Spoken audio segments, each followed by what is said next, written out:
Assalamualaikum warahmatullahi wabarakatuh. Perkenalkan, kami dari kelompok 1. Sebelum membahas materi, kami akan memperkenalkan diri terlebih dahulu. Perkenalkan, nama saya Anissa Indira Putri Zulkifli. Perkenalkan, nama saya Cahyana Sapiani. Perkenalkan, nama saya Alia Putri. Perkenalkan, nama saya Bening Mulia Nurahmi. Perkenalkan, nama saya Eskila Pasikurana. Nah, jadi kali ini kelompok kita akan membahas apa sih?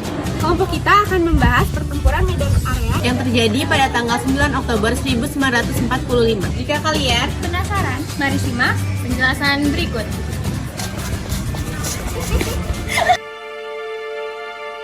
Apa sih pertempuran medan area itu? Pertempuran medan area merupakan salah satu peristiwa perlawanan rakyat Indonesia terhadap tentara sekutu untuk mempertahankan kemerdekaan Indonesia yang terjadi di Medan, Sumatera Utara. Medan area adalah sebuah wilayah yang meliputi kota Medan dan sekitarnya di Provinsi Sumatera Utara.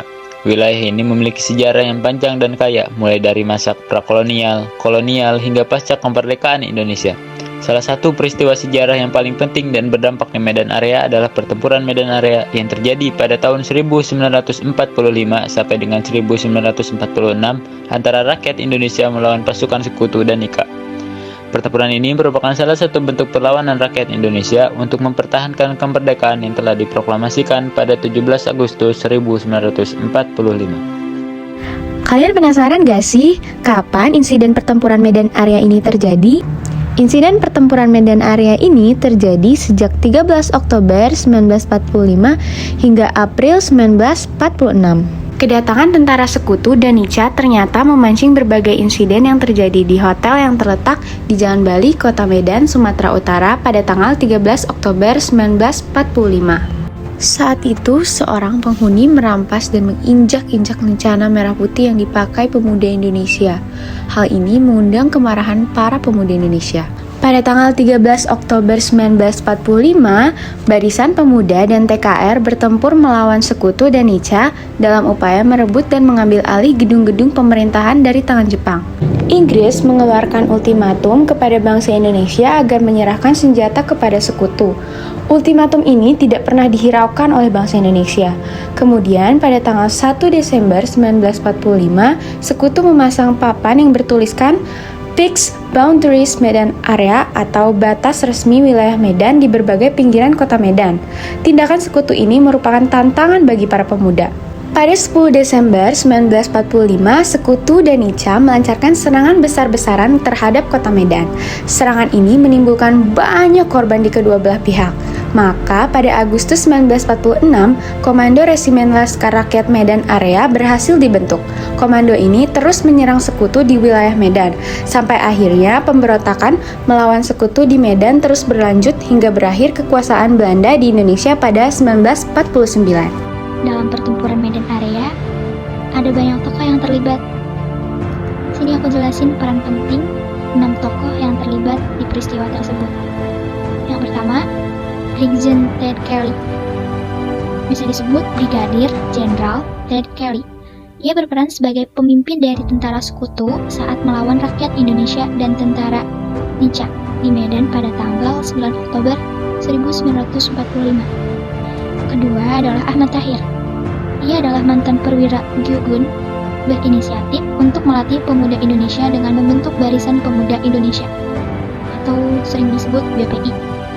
Organisasi BPI mendorong dan membuka pemikiran para pemimpin untuk segera menyampaikan berita proklamasi kemerdekaan Indonesia di Sumatera Utara. Selain itu, Ahmad Tahir juga mengadakan rapat rahasia bersama para pemuda mantan Gyugun, Heiho Telepeta, dan organisasi militer bentukan Jepang lainnya. Mereka membahas tentang proklamasi dan berencana memobilisasi kekuatan massa demi kemerdekaan di Sumatera Utara. Ahmad Tahir memiliki peranan yang cukup penting dalam memberi semangat kepada pemuda di Sumatera untuk mempertahankan kemerdekaan dari serangan Sekutu atau ICA. Yang ketiga adalah Abdul Karim. Barisan pemuda di bawah Abdul Karim melawan tentara Sekutu di Deli Tua. Mereka mengungkapkan kekacauan dan tindakan keji Sekutu dan ICA. Yang keempat adalah Ferdinand Lumban Tobing. Ia adalah seorang dokter pengawas kesehatan untuk kaum pribumi. Romusa yang dibebaskan secara paksa ialah membangun benteng di Teluk Sibolga. Yang kelima, Suharjo Harjowardojo. Ia diangkat sebagai kepala markas besar TKR Sumatera. Dr. Gani kemudian mengeluarkan instruksi yang menyatakan bahwa Sumatera dibentuk menjadi 6 divisi di bawah Komandan Mayor Jenderal Suharjo Harjowardojo. Dan yang terakhir, atau yang keenam adalah Jenderal Suharjo. Jenderal Suharjo ialah Komandan TRI Teritorium Sumatera yang memerintahkan semua kekuatan TRI dan laskar di rakyat Sumatera. Mengapa sih pertempuran Medan Area bisa terjadi? Pada awalnya, Sekutu datang ke Indonesia. Saat itu, rakyat Medan menyambut kedatangan pasukan Sekutu dengan baik. Mereka berharap bahwa pasukan Sekutu akan menghormati kemerdekaan Indonesia dan bekerja sama dengan pemerintahan Indonesia yang baru. Namun, harapan itu sirna ketika pasukan Sekutu mulai menunjukkan sikap arogan dan provokatif. Mereka menginjak-injak bendera merah putih, merebut senjata dari rakyat Indonesia, menangkap dan menembak para pemimpin pergerakan kemerdekaan, dan melakukan berbagai tindakan represif lainnya. Nah, kemudian bagaimana sih peristiwa Medan Area ini? Pertempuran Medan Area dimulai pada tanggal 9 Oktober 1945 ketika pasukan Sekutu yang dipimpin oleh Brigadir Jenderal T.E.D. Kelly yang mendarat di Pelabuhan Belawan, sekitar 20 km dari Medan. Pasukan Sekutu ini terdiri dari tentara Inggris, India, Gurkha, Australia, dan Nica. Mereka datang dengan alasan untuk membebaskan tawanan perang Sekutu yang ditahan oleh Jepang. Namun, tujuan sebenarnya mereka adalah untuk mengambil alih pemerintahan dari tangan Jepang dan menumpas gerakan kemerdekaan Indonesia. Awalnya, rakyat Medan menyambut kedatangan pasukan Sekutu dengan baik. Mereka berharap bahwa pasukan Sekutu akan menghormati kemerdekaan Indonesia dan bekerja sama dengan pemerintahan Indonesia yang baru. Namun, harapan itu sirna ketika pasukan Sekutu mulai menunjukkan sikap arogan dan provokatif. Mereka menginjak-injak bendera merah putih, merebut senjata dari rakyat Indonesia, menangkap dan menembak para pemimpin pergerakan kemerdekaan, dan melakukan berbagai tindakan represif lainnya. Hal ini memicu kemarahan dan perlawanan dari rakyat Medan, terutama dari para pemuda dan tentara keamanan rakyat yang disebut dengan TKR. Sebuah organisasi militer yang dibentuk oleh pemerintahan Indonesia untuk menggantikan PETA. Mereka melakukan serangan-serangan gerilya terhadap pasukan Sekutu di berbagai tempat, seperti di jalan-jalan, hotel-hotel, gedung-gedung pemerintahan, dan markas-markas militer. Pertempuran ini berlangsung sengit dan menelan banyak korban jiwa di kedua belah pihak. Kebanyakan berapa ratus jiwa yang mati karena pertempuran Medan Area ini. Salah satu titik klimaks pertempuran ini adalah pada tanggal 10 Desember 1945 ketika pasukan Sekutu melancarkan serangan besar-besaran terhadap kota Medan. Serangan ini bertujuan untuk menghancurkan basis-basis perlawanan rakyat Indonesia dan menguasai seluruh wilayah Medan. Pasukan Sekutu menggunakan senjata-senjata berat seperti tank, meriam, pesawat tempur, dan bom. Serangan ini mengakibatkan kerusakan parah di kota Medan atau banyak warga sipil yang tewas atau luka-luka. Namun, rakyat Medan tidak menyerah begitu saja. Mereka terus melawan dengan segala daya dan upaya yang mereka miliki. Mereka menggunakan senjata-senjata sederhana seperti bambu runcing, parang, pisau, dan senapan buatan sendiri. Mereka juga mendapat bantuan dari rakyat di daerah-daerah sekitar Medan seperti Binjai, Deli Serdang, Langkat, Tebing Tinggi, dan lain-lain.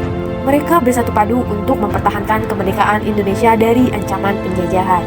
Nah, itu tuh awal pertempuran Medan Area. Kemudian, bagaimana sih akhir pertempurannya? Nah, akhir pertempuran Medan Area berakhir pada tanggal 28 Februari 1946. Berarti kira-kira selama 1 tahun. Ketika pasukan Sekutu mendatangkan perjanjian gencatan senjata dengan pihak Indonesia, perjanjian ini disebut sebagai Perjanjian Linggarjati. Perjanjian ini mengakui kedaulatan Republik Indonesia atas Jawa, Sumatera, dan Madura. Namun, perjanjian ini juga mengharuskan Indonesia untuk bergabung dengan negara Indonesia Timur, sebuah negara boneka yang dibentuk oleh Belanda di luar wilayah Republik Indonesia. Perjanjian Linggarjati tidak memuaskan kedua belah pihak.